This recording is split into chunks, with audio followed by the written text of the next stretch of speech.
itu berapa ya? 60 yang deket rumah. Kalau itu ngerti jam 8. Kalau saya ngertinya jam 10, 11. Udah matahari.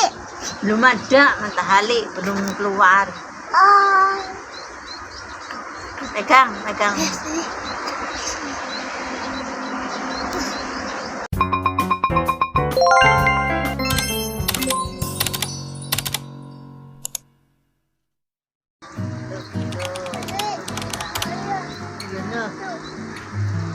Assalamualaikum teman-teman, balik lagi di channel aku Yan Handayani, seorang ibu rumah tangga introvert dengan 2 orang anak, jarak usia dekat.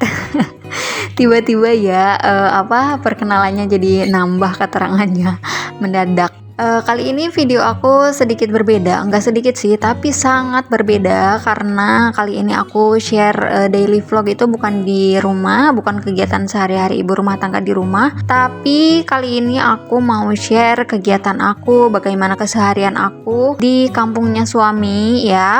Aku lagi ada di Brebes, Jawa Tengah, lagi di rumah mertua karena udah lama banget nggak pulang. Terakhir pulang itu pas lebaran, belum pernah pulang lagi karena ya suaminya juga kangen kampung halaman dan mau nengok orang tua juga, jadi akhirnya kita memutuskan untuk pulang di awal Januari kemarin. Terakhir aku upload video tuh minggu kemarin ya, dan itu adalah stok video terakhir yang aku miliki. Jadi akhirnya ya udah aku bikin video sebisa aku, tentunya bukan video beres-beres ya, tapi video random kegiatan aku bersama anak-anak sambil ngomongin tentang slow living di desa pinggir rel kereta. Kampungnya suami aku tuh persis banget di pinggir rel kereta ya. Jadi ya gitu, tiap berapa menit pasti ada kereta lewat. Dan ini aku lagi di depan rumahnya tetangga. Karena persis depan rumahnya itu ada sawah. Abis sawah satu kotak tuh langsung rel kereta. Jadi bener-bener di depan terasnya itu langsung ngeliat kereta lewat gitu. Jadi semenjak datang ke rumah mbahnya Mas El, apalagi ya, setiap ngedenger suara kereta pasti langsung lari ke rumah ini. Meskipun pintu rumahnya dikunci, dia pasti kabur lewat jendela demi ngelihat kereta. Nggak ada bosan-bosannya, sehari dia bolak-balik ke depan rumah orang tuh bisa sampai 10 kali. Berkat ngikutin Mas El ngeliatin kereta setiap hari, aku jadi tahu ya, ternyata kereta tuh bukan cuman buat penumpang aja, tapi ada kereta minyak. Terus yang ini kereta buat apa? Kayak ngencengin batu-batu samping relnya itu biar nggak berantakan gitu. Jadi pengetahuan umum juga buat aku. Menambah pengetahuan tentang perkeretaan. Ternyata banyak jenis-jenis kereta di Indonesia. Keseharian aku di sini sama aja ya kayak di rumah, kayak di Bekasi. Cuman bedanya kalau di sini tuh anak-anak bangun lebih pagi ya, karena di sini orang-orangnya itu emang bangun dari pagi dan gak pernah tidur lagi kalau udah subuh. Jadi udah pada aktivitas, jadi anak-anaknya juga jadi ikut kebangun. Jam 6 udah pada bangun. Dan anehnya itu ya, bedanya itu sama di Bekasi sama di rumah aku. Kalau di sini tuh jam 3 tuh mata melek tuh udah seger gitu, udah bisa aktivitas. Tapi kalau misalkan di Bekasi tuh anehnya jam 4 aja aku tuh susah bangun. Jadi kadang jarang denger adzan subuh gitu. Setelah adzan subuh baru kebangun gitu. Itu pun karena kebangun gara-gara alarm. Kalau di sini nggak pakai alarm pun itu pasti otomatis bakalan kebangun karena rumah juga deket banget sama masjid. Jadi sebelah rumah mertua aku tuh percis masjid banget. Jadi kalau ada suara apa-apa tuh pasti bakalan kedengaran banget. Kalau misalkan kayak subuh-subuh tuh biasanya jam 3 suka ada suara imsak. Kalau di rumah mertua aku tuh gitu, kalau jam 3 subuh tuh ngebangunin warganya tuh kayak begitu. Jadi baca doa bangun tidur, terus dia teriak-teriak imsak gitu. Meskipun bukan bulan Ramadan. Balik lagi ke videonya ya teman-teman. Ini sekitar jam 9 pagi, aku abis nyuci dan langsung ngejemur pakaian. Dan anak-anak itu lagi pada main biasa di rumah tetangga itu nungguin kereta. Dan tadi tuh di awal video kan anak-anak lagi mainin burung ya. Nah sama orang yang rumahnya dipakai buat nonton kereta itu dikasih burung. Nah burungnya tuh nggak terbang-terbang, kayaknya memang dikasih itu udah sakit gitu burungnya. Jadi nggak kabur, nggak terbang gitu, nggak takut sama manusia. dibawa pulang ke rumah, tahu-tahu ternyata udah nggak ada burungnya, udah jengker gitu, udah keras, udah meninggoy. Jadi aku masukin aja ke kardus gitu.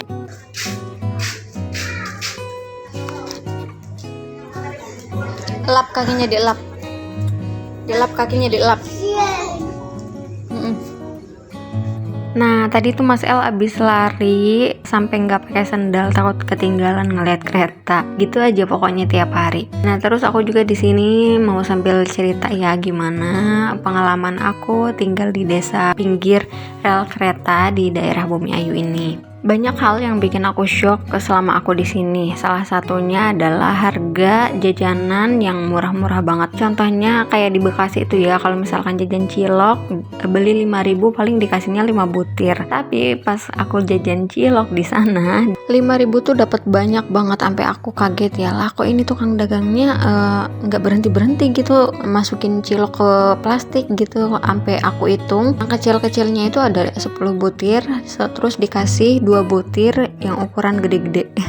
Pokoknya jajan cilok 5.000 di sana tuh udah bikin kenyang. Sampai mertua aku tuh bilang, di sini itu teh umumnya orang-orang jajan 2.000-an. Jadi di sana tuh 2.000-an tuh masih umum, masih bisa kenyang lah ya. Kembali ke daily vlognya. Jadi ini sekitar jam 2 siang aku mau nyuapin anak-anak makan siang, tapi ternyata mereka kabur lagi ke rumahnya tetangga nungguin kereta. Dan ini aku pakai baju agak rapihan, soalnya di hari itu aku habis kondangan ke saudaranya suami aku, ada yang nikahan, jadi paginya tuh habis kondangan, jadi bajunya agak rapi. Dan aku tuh fun fact kesini tuh cuman bawa baju 3 setel, 1 setel baju yang ini, 2 setel daster yang warna biru dongker semua, sama kardigan. Jadi yang tadinya rencananya cuman mau 4 hari, tapi karena mertua aku mau kontrol lagi, mau operasi lagi, jadi ya udah aku memperpanjang staycation aku di sini sampai mertua aku pulang dari rumah sakit. Jadi aku tiap hari tuh gonta-ganti pakai baju yang sama sampai akhirnya aku pinjam ke adik ipar aku, tapi ternyata baju adik ipar aku terlalu kebesaran, jadi baju yang muat di aku adalah baju SMP-nya dia. Nah, ini udah selesai nyuapin anak-anak, tapi mereka nggak mau diajak pulang, pengen nungguin kereta lagi dan lagi. Jadi ya udah aku tungguin mereka di situ main, soalnya kalau ditinggal was-was juga ya. Dan ini udah sore lagi, De Aryan udah mandi, tapi Mas El masih pakai baju yang sama, dia belum mandi. Aku nyapuin dulu halaman, soalnya daun-daun pohon mangga nih banyak yang berjatuhan tiap hari tuh, pasti kotor lagi daun keringnya. Ini pohon mangga aromanis, rasanya tuh enak banget. Jadi kalau tiap panen tuh kayak akhir tahun Desember kemarin, kalau suami aku pulang, pasti pulangnya itu bawa mangga sekarung banyak banget, sampai kenyang deh pokoknya makan mangga kalau lagi panen.